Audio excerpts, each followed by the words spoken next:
믿음은 기다림을 통해 성장합니다. 창세기 17장 15절에서 22절. 하나님께서 아브라함을 부르시고는 그의 아내 사레의 이름을 사레가 아닌 사라라고 부를 것을 명하셨습니다. 사레는 나의 공주라는 뜻이라면 사라는 많은 민족의 어머니라는 뜻을 가지지요. 이것은 단순히 아브라함의 아내로서만 사는 것이 아니라 열국의 조상이 될 것임을 보여주는 이름입니다. 이처럼 하나님께서는 사라에게 복을 주어 그를 통해 아들을 낳고 민족의 왕이 그녀로부터 태어나는 역사를 이루겠다라고 말씀하십니다.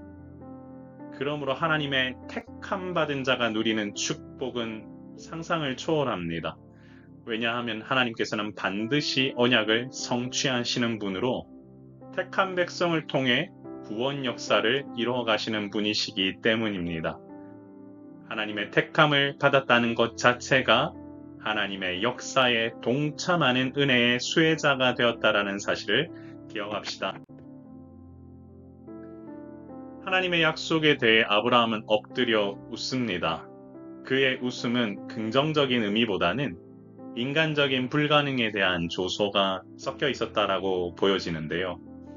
그는 지극히 이 부분을 이성적으로 판단했습니다. 100세 된 사람이 어찌 자식을 낳을 것이며 90세에 출산한다는 것은 불가능하다고 여겼기 때문입니다. 그는 이런 인간적인 한계에 갇혀 하나님께 이스마엘이나 하나님 앞에 살기를 원합니다 라고 고백합니다.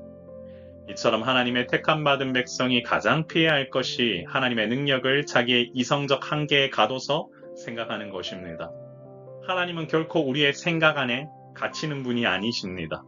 하나님은 우리의 생각을 초월하시는 분이시며 약속을 반드시 성취하시는 분이십니다. 그렇기 때문에 말씀을 통해 약속을 허락하셨을 때 우리가 보여야 할 것이 믿음입니다. 믿음은 나의 이성적인 한계를 뛰어넘어 하나님의 능력을 보게 하는 힘입니다. 하나님께서는 사라가 아들을 낳을 것이며 그 아이의 이름을 이삭으로 지을 것을 말씀하셨습니다. 이는 아브라함의 웃음에서 비롯된 이름이었지만 이 아이는 결국에 하나님의 언약을 세우는 아이가 되어 하나님의 기쁨이 된다는 것을 말씀하시는 것입니다. 결국 하나님은 아브라함에게 약속하셨던 언약을 이삭에게도 허락하시어 그의 후손을 통해 이 언약을 세워가겠다라고 말씀하십니다. 뿐만 아니라 하나님은 이스마엘도 기억하셔서 생육하고 번성하여 12두령을 낳고 큰 나라를 이루겠다라고 하십니다. 이처럼 인간의 어리석음에도 불구하고 하나님께서는 언약을 세워가시는 분이시지요. 내 안에 하나님의 역사를 온전히 믿지 못하고 조소하며 의심하고 있지는 않으십니까? 오직 하나님의 신실하심을 믿고 믿음으로 하나님과의 언약 관계를 바로 세워가는데 집중하는 것이 우리의 힘이자 가야 할 길입니다. 하나님께서는 이삭에 대한 언약의 시기를 내년 이맘때라고 명시하셨습니다. 하나님께서 시간까지 정해서 말씀하시는 까닭은 이 약속은 반드시 성취되었고 이 약속의 성취가 임박했음을 보여주시는 겁니다. 결국 하나님께서는 아브라함에게 이 말씀을 마치시고 그 자리를 떠나 올라가시지요. 이처럼 아브라함에 필요한 것은 기다림의 시간 동안 흔들리지 않는 믿음입니다. 하나님께서 주신 약속을 믿는 믿음은 기다림을 통해 완성되는 것입니다. 분명히 하나님께서 말씀하신 그 시간은 옵니다. 하나님의 때는 하나님께서 생각하시는 적절한 때에 이루어집니다. 그러므로 모든 것을 하나님께 맡기고 믿음으로 이 길을 가는 것이 필요하지요. 하나님의 시간은 하나님의 때에 반드시 성취된다. 그 사실을 믿으시길 바랍니다. 믿음은 기다림을 통해 성장합니다. 하나님께서 사라의 이름도 사라로 바꿔주셨고 이것은 아브라함과 사라를 통해 하나님의 약속을 성취하시겠다라고 하는 약속의 메시지입니다. 그러나 이런 메시지를 받고도 아브라함 마음에는 100세 된 사람이 어찌 자식을 낳을까라는 마음이 들었습니다. 연약한 인간이기에 보이는 태도라 사실 안타까울 뿐이지요. 그런데 이런 모습은 우리 안에 늘 남아 있습니다. 과연 하나님께서 이와 같은 일들을 이루어 주실까라는 궁금증을 동반한 의심이 우리의 믿음을 연약하게 만듭니다. 하지만 하나님께서는 하나님의 때에 이와 같은 일을 반드시 성취하신다라고 하셨고 하나님의 나라를 이루신다라고 말씀하셨습니다. 그러므로 하나님의 백성은 하나님께서 허락하신 그때에 이르기까지 기다릴 수 있어야 합니다. 기다림은 훈련의 시간입니다. 기다림은 성장의 시간입니다. 분명한 사실은 믿음은 기다림을 통해 완성됩니다.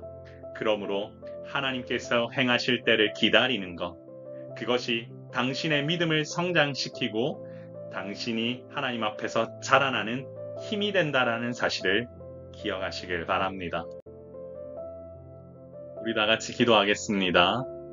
주여, 기다림의 시간을 통해 하나님 앞에서 더욱 성장하게 하시고 하나님께서 바라시는 놀라운 역사가 내 삶을 통해 이루어지는 일을 목도하게 하옵소서.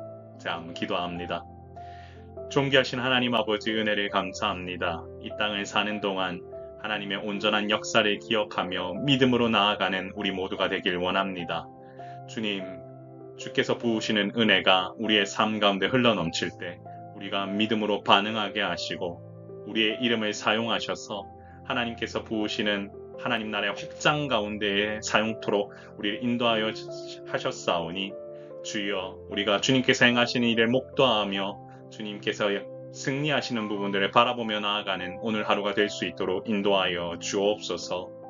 복음의 확장과 하나님 나라의 성장, 그리고 그 가운데 기다리면 반드시 성장한다라는 사실을 믿사오니 흔들리지 않는 믿음 허락하여 주시고 우리 성도들의 삶이 주님 안에서 더욱더 깊어지고 주님 앞에 기쁨 될 수 있도록 오늘 하루도 지켜보아하여 주옵소서. 감사드리며 우리의 생명이신 예수님 이름으로 간절히 기도드리옵나이다. 아멘. 사랑하는 성도 여러분, 오늘 하루도 승리하시고 주시는 말씀이 여러분의 삶 가운데에 흘러넘쳐 여러분의 삶이 더욱더 깊고 하나님 말씀으로 깊고 풍성해지기를 소망합니다. 강건하십시오. 샬롬.